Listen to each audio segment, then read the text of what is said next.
Welcome back to The Liquid Lens, where we dissect the art of filmmaking like behind the algorithm. I'm your host, 36, and we're diving into the straight deep end of cinematic history. If you joined us on parts 1 and 2 of the long-term effects of movie marketing, you know we covered everything. The iconic trailers of the golden age, the early days of franchise building, but today, we're fast-forwarding to the digital era. Guys, what about the films outside of the multi-million-dollar system? True heart of this episode lies in the independent filmmakers. You know, the marketing mavericks, and how to keep the pace or perhaps forge their own path against the mainstream tide.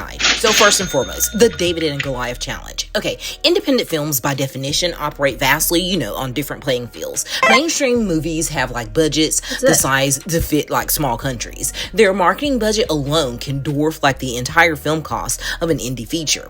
They can afford TV spots, massive billboard campaigns, and digital saturation. An independent film though, they don't have that luxury. Their battle isn't reaching everyone. It's about reaching the right people.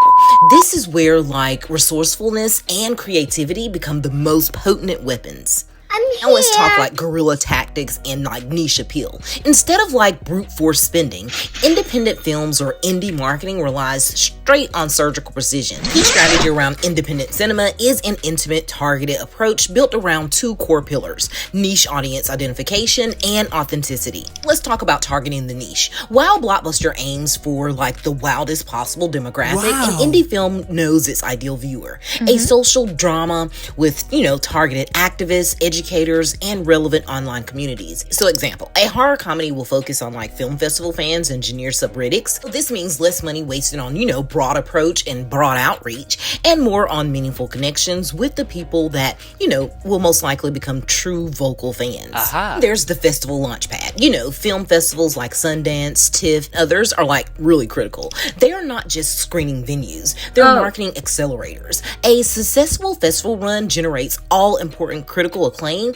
and industry buzz. The kind of validation that, massive studio budgets often try to buy. A prestigious award from a film festival can be priceless getting material. Then there's leveraging social media as a community hub. Mainstream cinemas use social media for blitz, trailers, posters, and star interviews. Independent films use it to build a community. They share behind the scenes stories, host Q&As with the director and lesser known actor. As well as connect with directly with their early backers, often via platforms like Kickstarter or Speed and Spark. This isn't just transparency. It's a personalized touch that builds loyalty in no way that $5 million TV ad ever could. Lastly, guys, the long-term power